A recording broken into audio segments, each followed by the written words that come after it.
about them Irish? I can't take it anymore. I need a national championship.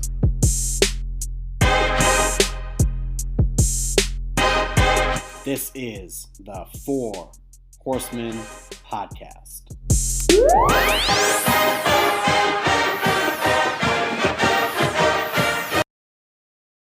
And we are surprisingly back.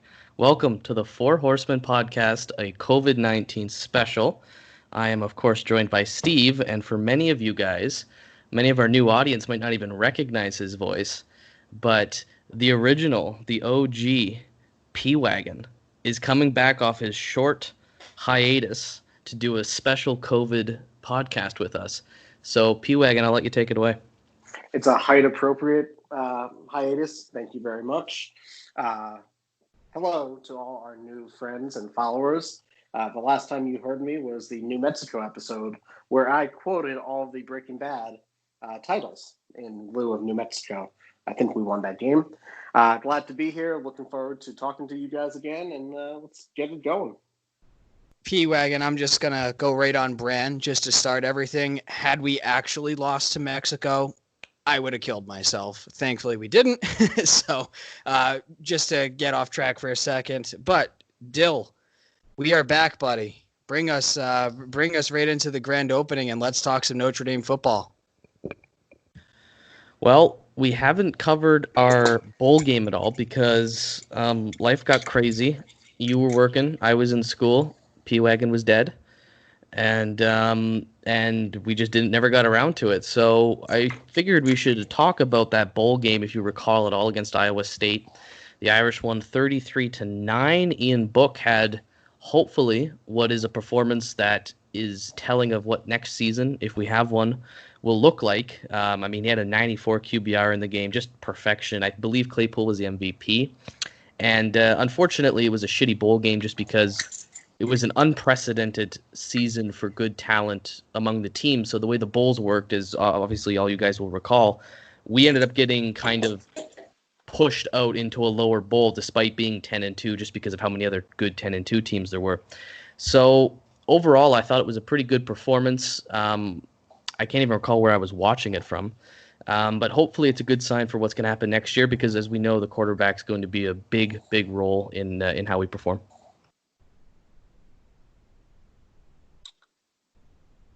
The game did happen.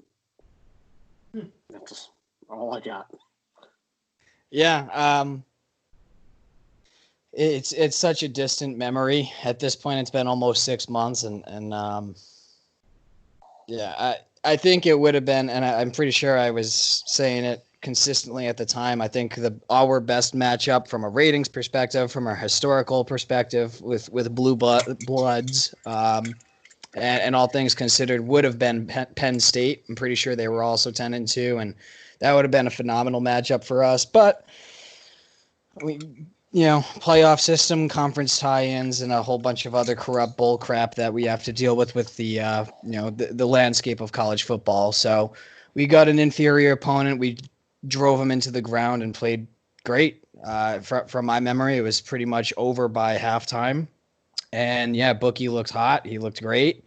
Now with the departing of a certain quarterback from our QB room, I am the world's biggest Ian Book supporter, world's biggest fan. I think he's going to win the Heisman. I'm actually pretty confident of it. I'll put $1,000 on that bet.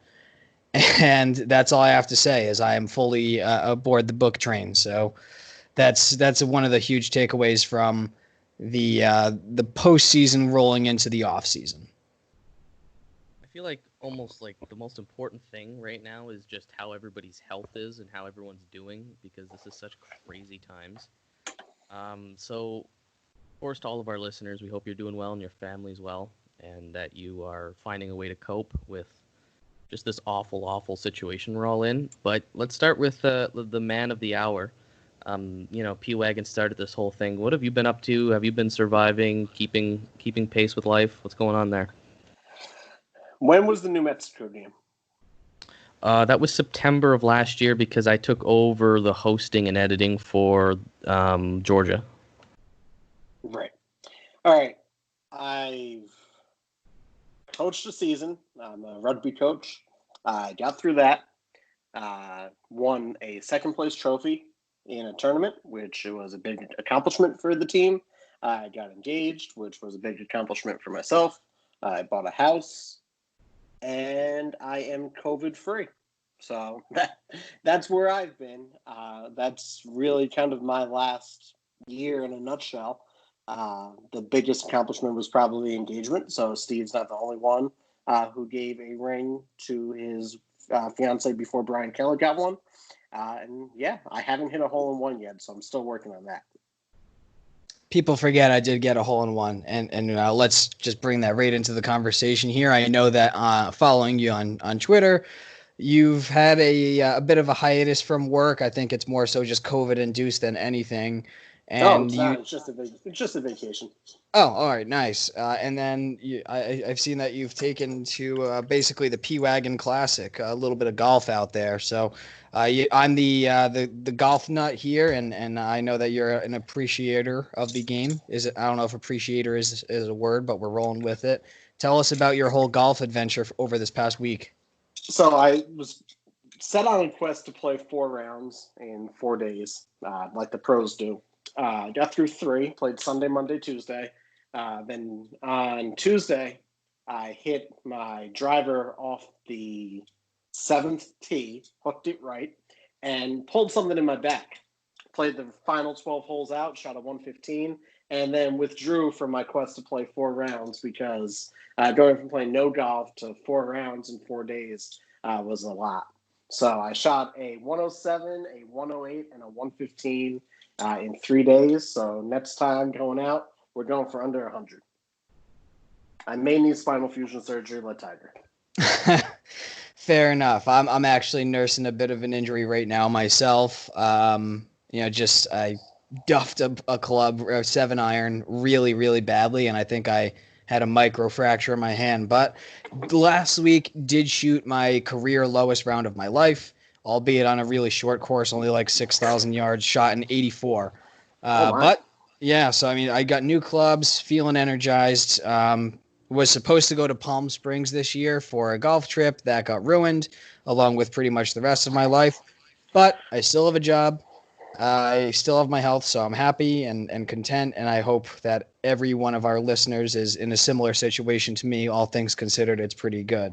But yeah, I mean that's pretty cool that you were able to get a couple rounds in, but unfortunate that you had to withdraw from the final round. Dill, I guess if there's, in terms of, I guess to quickly cover my personal life, I had a bunch of trips planned. They all got canceled, and I pretty much haven't done anything except work from home in my bed for the last 3.5, 4 months now, and that's pretty much it. So nothing of note here on my end. If you wanted to fill us in on your end, Dylan. Well, not really much going on. I was in the middle of school, so that kind of was cut short and had to go online for a bit. Then I'll tell you what, doing law school is tough to begin with. Doing it online is that something else. So I took a summer course too to keep myself busy because there's no way I'm getting a job in this economy. And then I'm back in Montreal, which is the COVID capital of Canada right now. But just hanging in there, seeing people as much as you can, obviously with all these situations we're currently in. But nothing much has been going on. I mean, before COVID was just school.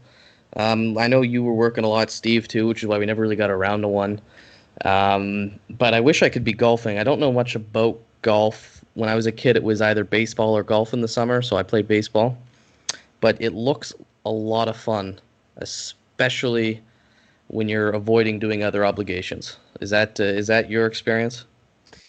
Yeah, it's an extremely frustrating game because if you're anything like me, you just pretty much walked onto any court or you walked onto any field or anything, and we're just kind of naturally gifted athletically, and then you step onto a golf course and try to swing a club, and until you get a couple of years in and a few tens of thousands of swings in, you just have no control of wherever the hell the ball is going. And I mean, I'm like a 19 handicap, which is, I guess, slightly above average, but still not good at all. I mean, for as diehard of a golfer as I am, I should be about a 10 to 12 handicap, but it is what it is. I mean, it's a wonderful game. Would highly recommend it to any and all who are looking to get into it, although it is quite expensive. But yeah, I mean, when I have my late shift, when I work at 10, the 10:30 to 7 shift, what I'll do is I'll actually wake up at 5, get to the course for 5:30. Now that it's nice and warm and it's light out in the summer, and I'll play 18 holes. I'll finish by 9 a.m. I'll go back home, take a shower, start my day, and work a full 8 hours. So, that's pretty much been my life since there's really nothing to do here in Massachusetts. Pretty much everything is still continued to be shut down with the exception of now golf courses, which is that's pretty much it. I mean, I could put lipstick on a pig as much as I want to in regards to how the situation is, but it's not ideal. But when it comes to golf, I'd say that's one of my top passions in life, but no more than the Notre Dame football.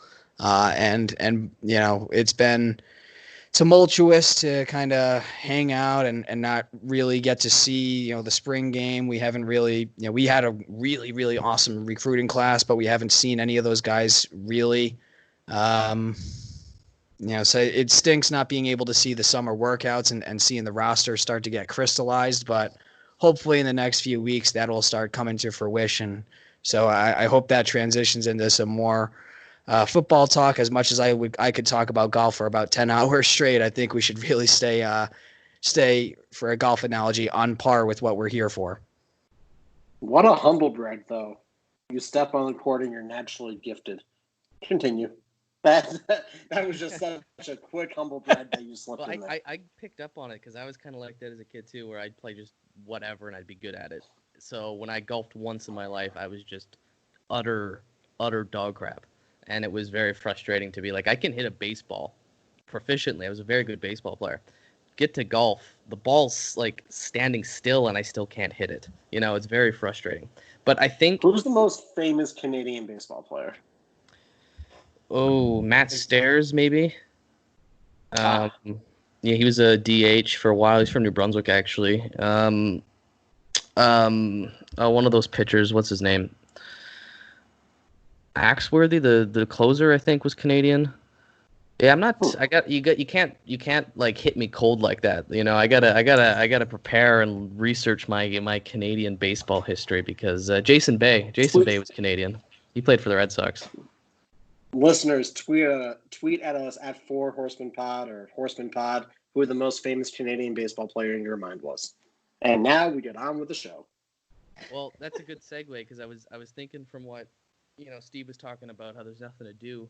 At least we have some sports looking to come back, right? Soccer's going on in Europe, and which is big for me. I'm a big soccer guy, but hockey's coming around. It looks like the NHL settled on some hub cities, so Steve's Bruins can make a playoff run in Toronto, ironically, which is pretty funny. And I saw the tweet today from Pete Blackburn where they said that it looks like it's going to be Edmonton and Toronto as the two hub cities, but then the conference finals and the finals are going to be played in Edmonton. And yeah, just another year where the cup isn't going to be raised in Toronto. Yeah, it's pretty funny. I was saying the whole time because obviously I'm an Oilers fan, like the Edmonton Oilers. So I know the city pretty well, and I figured that would be the perfect spot for them to go because it was really low cases, brand new arena, and it's very funny, like you said. Even when Toronto's selected as a city, they're not gonna be the home of the Stanley Cup. But that's not what we're here to talk about. What I wanted to talk about was if other sports are coming back. Let's get to the big question, guys. Do you think we're going to have college football this season? I know all of you guys that are listening, that are willing to listen to this podcast in July, must have anxiety about the season. And I'm going to let P Wagon take this one. We will have college football in 2021. There's not going to be a season this year. Tampering expectation. I mean, if you're looking purely at numbers, there's no conceivable way that we have a season. it's either going to be a spike in COVID cases. Football isn't exactly a socially distant sport unless you're the Oklahoma defense against the spread. There's no way that you can get 50 to 100 players. There's 100 players on a team, right? You can't get all of them, and I know they're containing them right now, but there's either going to be another outbreak. You're not going to get fans in the stands. This is a money grab. There's just no conceivable way that I can think of that a season will happen because this is going to sound weird, because of the NFL. The NFL has more money than the NCAA does in theory. And you're seeing schools right now cancel their seasons. D3, I know Williams College, Bowdoin, and one of the HBCUs has already canceled their full football season. There's going to be more shoes to drop. The NFL can do it because they have the money and the players are getting paid to put their body on the line, whether it be through injury or through COVID. They can afford that risk. These college kids can't afford that risk to possibly get this disease. It may be curable in the long run, but it's so much unnecessary risk to be taken, not only for the football players, but the members of the staff, the students who may be in the student section. It's uncalculable, whatever. You can't calculate the amount of risk that we're going to see happening. So I don't think there's going to be a season. I'm already getting ready for a 2021 national championship for Notre Dame. But I think, Drew Pine will lead us there. Ian Book, it sucks that his senior season is going to be a wash, but I can't see that we have a season at all. I think we'll have a season, but you made a really good point there, especially at the end where NFL players are going to get paid. And it's very hard to justify these athletes who are not paid to exactly like you said, to risk their bodies, to risk their lives.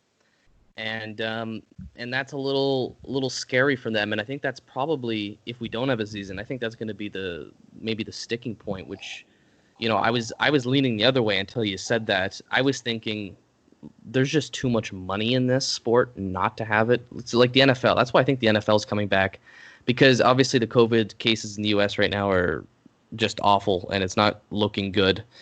But I think the NFL is coming back anyway, just because there's so much money in it. There's so much TV deals that are going to cost millions and millions of dollars, where it is somewhat applicable to the NCAA too, right? You have those TV deals, you have bowl ties, you have merchandising. But I think you brought a really good point there, P, about, I don't know if I was an athlete, if I was a student athlete not getting paid, why would I risk it? On the other side, you would say, well, you're risking it anyway, whether you're playing football or not, because you're going to be in school, you're going to be in your community, right? So I don't know what the answer is. Steve, do you have, I know we all want it to come back, but do you have a realistic take on this? I have the realistic take, and then I have the troll take. Which one would you like first? Let's see if we can differentiate between the two. Okay. It was just announced very recently by the president of Notre Dame that he fully expects there to be a full reopen at the end of August, beginning of September of the campus. Everyone will be on campus. School is planned as usual. Football is planned as usual. All sports are planned as usual. There has been a noticeable upswing since the end of May in cases, just by sheer numbers of total cases. It went up, then it went down after everyone kind of sheltered, and then as things reopened and other factors, people went out a little bit more, cases were on the rise.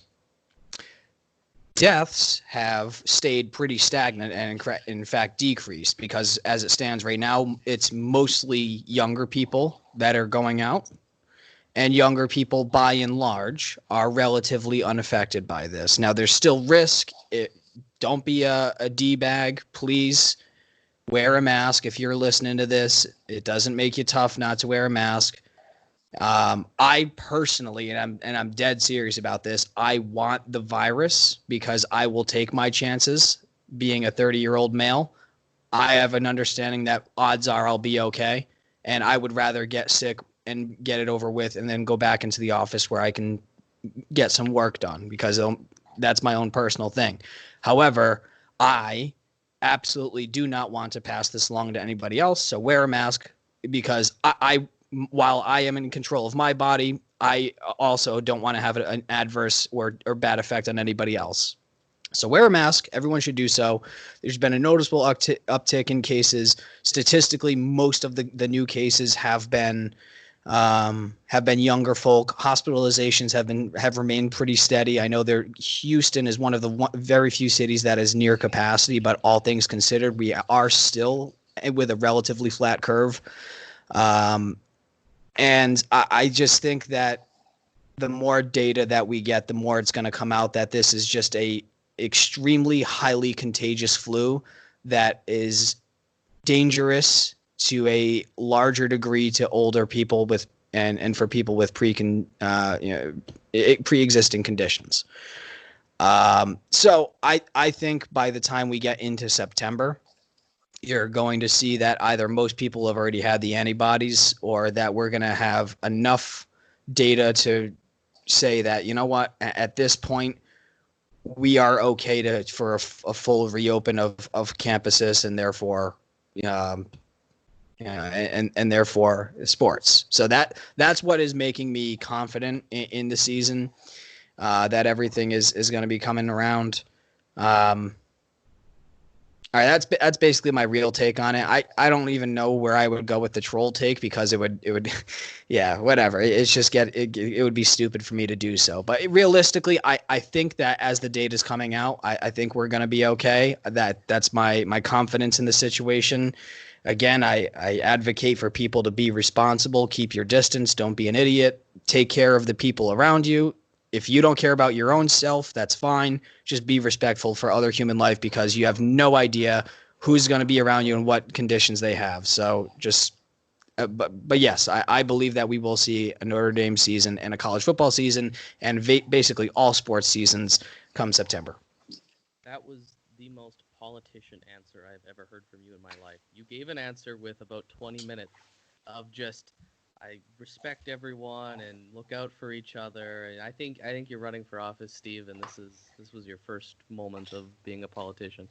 All jokes aside, I would like to pose a hypothetical or just a rhetorical question that maybe you guys can answer, and I'll direct it at P-Wagon first. If there's school in the fall and students are on campus, what's the real harm in having football as well? Like, where's the heightened risk of athletes getting travel? Okay, that's where the main issue is. I mean, yeah, when you think about it, it's not, you can't put these players in a bubble. And it's not just football. It's, whatever other fall sports you have. You can't bubbleize, that's going to be my own term. You can't keep them in this protected area forever. Notre Dame has, 6 games away or whatever it is. Navy's one of them. Wisconsin's one of them. Their USC's home, but you have these people traveling from little South Bend, Indiana, across the country. That's the risk. It's not just, oh, we're on campus, we're fine. Yeah, if you want to play a blue and gold game for 12 games in the season, that's fine. Play against each other, you're mitigating the risk there.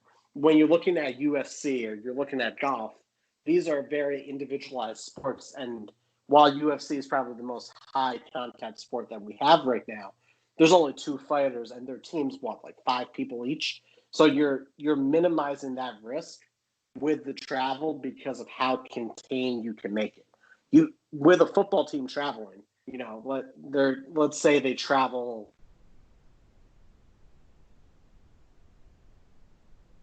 100 people, and the force multiplier there is just affecting everything else. So you get 100 people to travel to Lambeau or wherever they're going to play against Wisconsin, or to Baltimore where they're playing Navy, and your force multiplier there is by 100. So every person that those people see, that's up in the multiplier there. And are you going to have enough infrastructure for testing? There's just so many different little things, and I've been in a lot of meetings about this stuff, so I'm probably talking from more of that perspective right now. But you're looking at force multipliers throughout the country when travel happens, and planes are probably the worst place. If you're chartering a train, maybe that's a little bit better. planes, they filter all the air and all that stuff. I'm not an aeronautics guy, but that just, it doesn't seem safe, and I definitely think that's the big issue. That's a good point, and I want to obviously defer to your heightened knowledge in this just by being in those conversations. And I think you made a really good point there too about the multiplier, right? You have 100-man football teams; these are going to spread like wildfire if it gets there. But I would like to ask, kind of like I suppose a counterpoint here: aren't teams fairly isolated to begin with when they go on the road, though? It's like they fly out from a charter. It's their airline, right? It's their flight. They're not in contact with any other normal people. And they go to a city, they go right to the hotel, they're at the hotel, then they go to the stadium, right? Like, I don't know. I feel like you can control the risks a little more in that sense, and obviously with more testing, and then you would have designated areas of, like, certain hotels for athletes that are always clean to kind of minimize this. But on this flip side, all you said is it takes one guy to go out, to leave the city, to catch it, to spread it to the whole team. So, I mean, there's obviously that to think about too. Steve, I'll let you get in because I'm sure you have something to say. Yeah, and I think yes, you are correct that they're pretty sheltered when they are traveling. The problem becomes we have a bunch of 18 to 22-year-olds that are known by and large by the entire student body, and most of them are probably promiscuous with co-eds. All right. I think allegedly. Allegedly. So that's where I think that there could be issues, because when you have, guys either going to a party, going to a bar, or just swiping right on a app, right? That's all it takes is to meet up with one girl. He gets sick. He's asymptomatic. He goes into a locker room. 5 guys get sick. They go onto the field. They're banging into one another for 3.5 straight hours. Now everybody's sick. So that's where exactly to P Wagon's point, the exponential growth from there can go off. And since when have 18 to 22-year-old men that are built up with massive amounts of testosterone, when do they make the most wise and smart decisions, right? Like to not go out and that night to a bar or club, or have that co-ed over. Or same sex, we don't judge. So that's where I honestly, I think more than anything, these guys just hooking up with people is honestly going to be the largest risk to anything. I think travel wise, you're safe. I think that it's the guys that want to break curfew. It's the guys that want to have the booty call over, that they're going to have someone, they get sick, and then spreads through the locker room. And another point really quickly to make, and if you start getting star players sick, like, what's the point of playing? Hypothetically, Trevor Lawrence gets sick the week that they're supposed to be playing Notre Dame. Now we get Clemson's backup quarterback. Like, I don't want that. Like, I want Trevor Lawrence. I want a packed house. I want a crowd. I want that place to be rocking loud. And I want Trevor Lawrence at his best with all 11 starters around him. And I want to freaking drive him into the ground with Jeremiah Owusu-Koramoah. I want us to absolutely crush that guy. I want to beat that friggin' team by 30 friggin' points to prove that we are friggin' here to stay after one of the best 3-year runs in Notre Dame history. Like, that's what I want to see. And that's what I'm so excited for. And that's why I'm so desperate to see this season happen. And that's why I'm so optimistic about it. But I mean, there's absolutely some great points to be made, that there's so many wild card things that may have an effect that drag the season down. That's why it may end up being a wash. But until that point, I'm going to remain ever hopeful. All right, I want to get a rapid fire question and a rapid fire answer from you guys. Unless either of you have something to say more on the topic, what I would say now to the fans, the people listening, our cherished and beloved listener. Tweet at us. Tweet at Horsemen Pod what you think is going to happen this season. Are we going to have a college football season? And do you want to see a college football season? So let us know. We'd love to hear from you, and we'd love to amplify your voice on our platform. But now I just have a quick question for both of you, and I want you to answer, simple.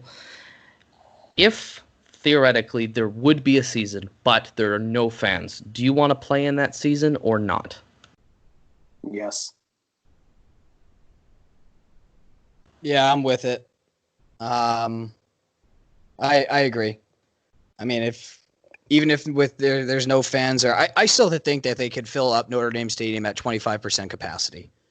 Right? What's it like 88,000 give or take? I know that there's recently been renovations that knock the numbers around. Maybe it's even 79,000. But what's to stop you from having 25,000 people and each person being you have 6 rows in front, 6 rows behind, and then left and right. If you leave plenty of space, and if you keep groups that have already had pre-made contact, just like you would see at a bar or a restaurant, and then everyone wears a mask and everyone's responsible, I think you could still do 25% capacity.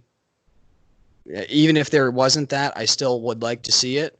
But again, that's just me being selfish because I just need something to look forward to, admittedly. Yeah, I think that's a fair point too. Is they're even talking about that in some sooner sports they're coming sooner if that's something that's possible. I think come October, who knows, right? Who knows where we'll be? We might have a worse second spike. It might be better by then. We might be able to have a more full stadium, assuming we have a season, right? There's no guarantees, and as P-Wagon has made the excellent point, there's a very good chance we're not going to have one. But pretending we do, because this is what our show is about. How do you guys feel about next season? Without getting into detail, just how comfortable are you going into next season with this team we have and the schedule we play? And before I turn it over to you guys, I'll point out we have 4 key games that I saw on the schedule. We have Wisconsin at a neutral venue at Lambeau Field. We have Stanford at home. We have Clemson at home, and then we have USC away. So how do you feel if we get a season, how the season would go for the Irish? Are you confident? And so on. 13-0. Bring the natty home. I genuinely think that is very much so on the table. I'm confident that we win at least 3 of those 4 matchups. And it's not out of the realm of possibility that we win all of them. And if we're winning those 4, we're winning the rest of the 8. And that means Wisconsin's garbage. Not to interrupt you, Steve, but I'm fired up. Not at all. Garbage. Let it go. The Big Ten is the Big Ten. Whatever. They're not going to be a good team this year. They lost all their star power. Clemson, 3 games, 1 in a hurricane. Notre Dame, this is what, our second game? I don't know. There's been games against Clemson. They're winnable. 1 was in a hurricane. It would have been 1. That's 2 right there. Stanford, whatever. Pac-12 probably may not even exist this year because California won't be playing football. So you got 3 right there. And then the 4th one. Who was the 4th one that you said? USC? USC is garbage. We know that. I bought a Sports Illustrated cover from 1979, and it says Notre Dame stats up USC. Anthony Davis goes nowhere. I watch every day when I log into work 3 Notre Dame players tackling Anthony Davis, and it inspires me because USC is just so bad. That's 4-0 right there. Clemson, whatever. Empty stadium. Give me Ian Book and Trevor Lawrence on the 50-yard line. Trial by combat. Travis Etienne isn't walking through that door. It is Notre Dame all the way there. Everyone hates Dabo because of the stuff he's doing that we're not going to get into. Dabo's probably losing his locker room. It's 4-0. It's 13-0. National championship is underway. Yeah, I mean, Wisconsin's going to have their first 4-star QB ever in Graham Mertz, but what's he going to be like? Graham Mertz. Yeah, he's going to be like a true freshman or something. So I don't know. I don't see us losing to Wisconsin. I mean, they're basically a run-the-ball football team, and I'm very confident in our front 7. And we also have a quite experienced offense. I mean, at the skill positions, those guys are going to need to step up. But all things considered, with our offensive line, with our running backs, with our QB, I just think we have the edge there. So, yep, I mean, I see 3-0 as probable, 4-0 as likely, and therefore an undefeated season is definitely on the table. Dylan, your thoughts? Well, I mean, we're always going to say an undefeated season because you're not a true Notre Dame fan if you try to be realistic at all. I think we'll be favored in 10 of the 12 games, USC away and Clemson being the ones where we'll be slight underdogs. The way I like to look at it is who has the better quarterback for all the games? You know, of course, barring bad teams that you don't need a good quarterback to beat them. And I would say with Wisconsin, and a big caveat here, as long as the game is not played in a monsoon like the Michigan game. That's literally one of the points I was going to make too. But right. Please, go ahead. If this doesn't turn into run the ball fest, we should slaughter Wisconsin because they won't be able to do anything on us. They can run the ball. I don't care. I'll hang up 45 on them. It's like playing Navy, unless it's in a monsoon, right? So that's my only concern there. Stanford, I really like David Shaw as a coach.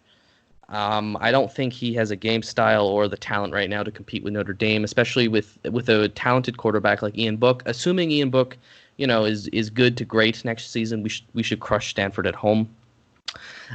Which brings us to Clemson and USC, right? So Clemson, that's a stacked team. That's going to be a tough game. I think it's one we could win with a full crowd. That's the real shame about this whole thing is I think Notre Dame packed at 8 o'clock college game day in that historic stadium could beat Clemson. In a more neutral site venue, I don't know. That'll be a good one, though. I think we can get at Clemson. I think it's going to be a good one, though. And then USC, honestly, I know I'm always making fun of USC.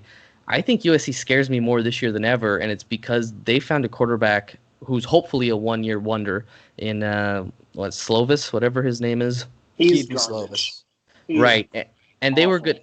And they had good receivers there too, right? You got Amon-Ra St. Brown, who's just a killer out there. And I think that offense could scare me a little bit. That's one game where it could be a high-octane game. But I'm with you guys. I think an undefeated season is on the table if we have one. Our weaker games this year are absolute jokes, right? Like we're playing like, I don't know, Western Michigan or something absurd like that. We're playing a really weird SEC team, I think. Pittsburgh, like whatever. But if we get through those 4 games, I think we're looking good. And I think it's both hard enough and weak enough where we could navigate it to an undefeated season. And should we lose one of those games, still get into the playoffs. So I think we have a lot to look forward to.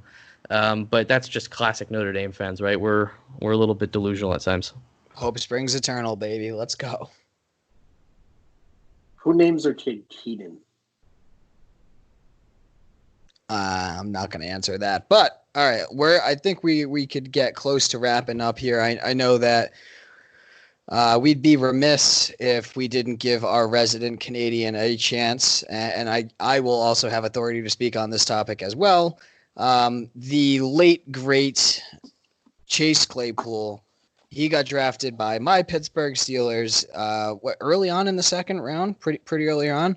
I'm obviously very excited, and we've made Chase our one of our 4 horsemen of the week pretty much every week. He was astonishing last year. We love him. We already miss him, and we obviously all wish him luck at the next level in the NFL. But Dylan, as the resident Canadian here and distant cousin of Mr. Claypool, please let's transition into this topic and share your thoughts with us.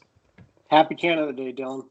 I was going to say on yesterday was Canada Day, so that's a very good timing to talk about it. Did you guys not see me there in the Claypool residence when he was drafted? You were in the kitchen, right? Yeah, I was making sandwiches. Thought I saw the Red Sox hat floating around there. I'm ecstatic for Claypool. I'm not a Steelers guy, but I think that's a good fit. Hopefully the quarterback situation gets under control there because I think Claypool could be electric next to Juju, next to Washington. So that's a good fit there, the Steelers. Claypool went second guy off the board for Notre Dame, right where I kind of thought he deserved to be. It's a huge deal. I think he was the highest ever drafted Canadian. We're obviously not a football country, but we're becoming one. Same thing with basketball, too. As you'll see, there's a lot of Canadians in the draft these days. So to see Claypool have a good draft, Neville Gallimore went to the Cowboys, actually. He's from Ottawa. But Notre Dame had a decent draft. I believe we actually overtook USC for most picks all time now. Kmet went to the Bears.